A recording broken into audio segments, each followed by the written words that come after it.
Hello everyone, my name is James Geisler. I am the program manager of IPV FAIR, and I wanted to make another video because it's important to talk about how we're all coping with uncertainty during this time.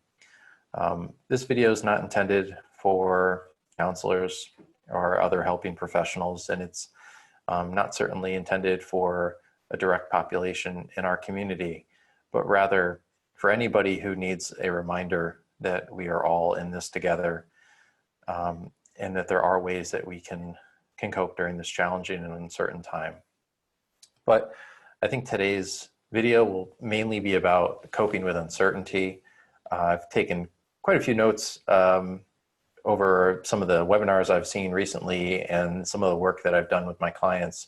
So I'll be glancing at those from time to time.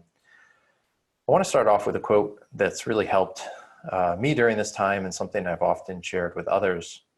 And that quote is, "Manage what you can, release what you cannot."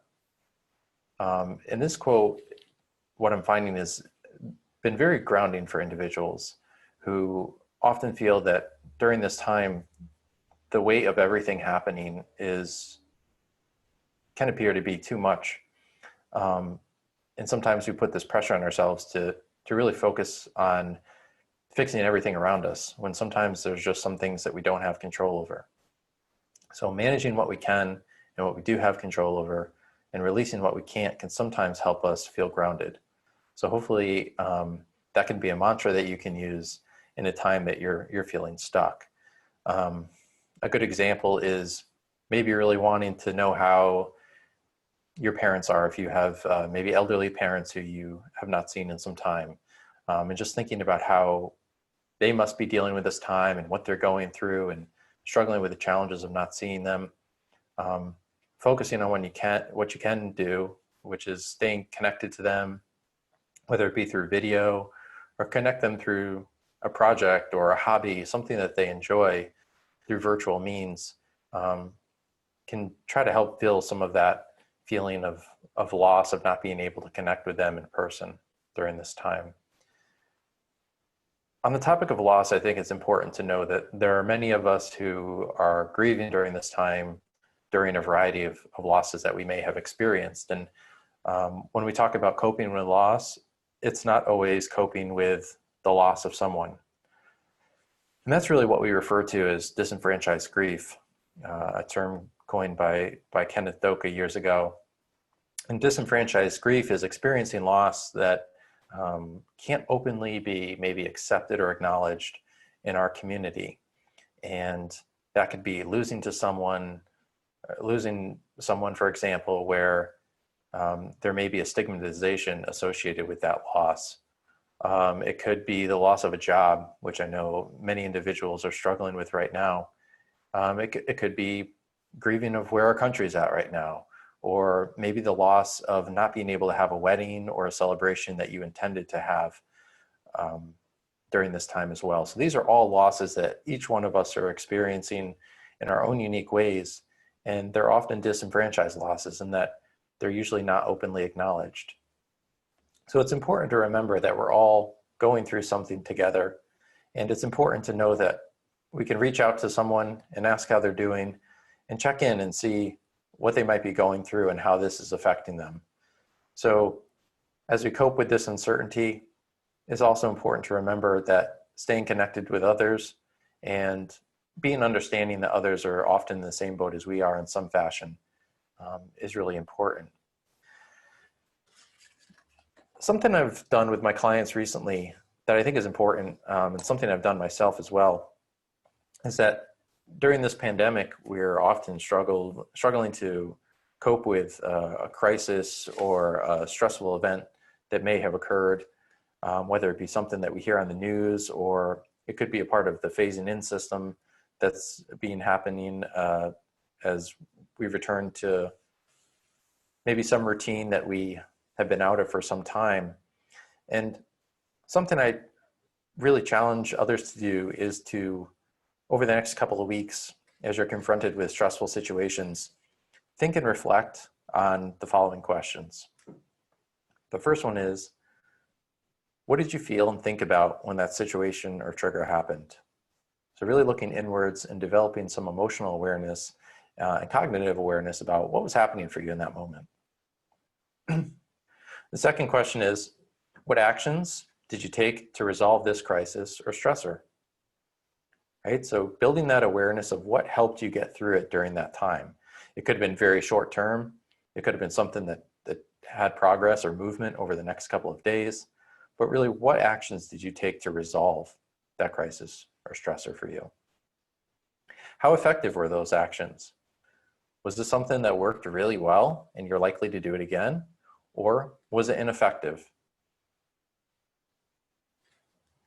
And lastly, what did you learn? What did you learn throughout this process over the past couple of weeks? What did you learn as each one of these stressors occurred about yourself? And that's really important. And the goal of this exercise is to really help each one of us think about our responses and how well they're working for us during this time, and the need that we may have to adjust some of those. And maybe not. Maybe we adapt really well to changing circumstances, but we need to remind ourselves of what we're using in those situations that are often stressful. So think about those questions over the next couple of weeks as maybe some of this phasing in starts to happen, or it may seem like life is picking up or back to normal. Start to think about these things, because while this is somewhat of a temporary situation, there's also some duration left, and it will be important for you to record and think about these situations and how you're responding to them so that you can remind yourselves of the internal strength and coping skills that you have. It's also important to remember that coping skills may change over time, and to be flexible in those coping skills. What worked for you maybe 2 months ago may not work for you now, and what worked for you last week may also not work for you now, as some things will change. So it's important to think about what we have in our coping skill toolbox, and how often we may need to look inside that toolbox and trade some things out. And maybe it's temporarily, and maybe it's something for the long term, but beginning to explore a little bit more and curious about what we can find could be helpful. We need to go back to this coping of uncertainty and that first quote I talked about, which is manage what you can and release what you cannot.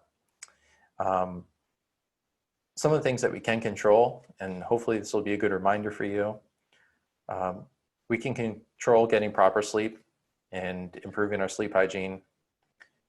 We can control exercising and how much we get outdoors. And we can control how much we connect to other people during this time, maybe not in person, but we can virtually. I read an article last week that talked about, social distancing doesn't mean social isolation. And if we can find a way every single day to connect to somebody, whether it be someone familiar or someone we haven't talked to in a while, I think would be important. So hopefully that's as important or helpful for you as it was for me, that social distancing doesn't mean social isolation, and hopefully you can find ways to connect. Take breaks often. That's another thing that we can control during this time. While structure is good, it's also good to step away from that screen time and get some movement, or walk around, take a break, and get some fresh air would be helpful. Also, we can process our emotions during this time. And a lot of that kind of coincides with being able to have that ability to control how often we watch the news, for example. Can't forget that the same clicker that turns on the news can also turn it off.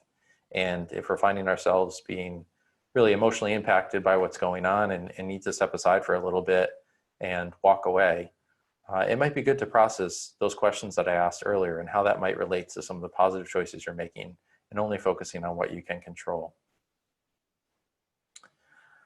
I think the biggest takeaway here in coping with uncertainty is looking inwards and asking ourselves this general question of, what are you learning during this time? What have you learned about yourself cognitively, emotionally, spiritually, socially? There are so many dynamics, and I've always turned to the wheel of wellness as a good reminder of what areas in my life are full and what may be in a deficit right now, And I think asking ourselves what we're learning during this time as it applies to that, that wheel would be really, really beneficial for everyone. I've certainly found it beneficial for myself. So I hope this short video was helpful as we focus on how we can cope with this uncertainty. And I'd like to remind everyone that individuals are resilient, communities are resilient, and we will get through this. So please reach out to the program that you may be working with, or any one of the staff at Child Guidance Clinic for Central Connecticut. If you may have some connection to our program or us in some way, or you have questions about our services, we are still accepting referrals across our programs, and encourage you to reach out if there's anything that you need or any way that we can be of assistance to the community. So I appreciate you taking your time to watch this video. I hope it was helpful, and we'll see you all again soon. Thanks.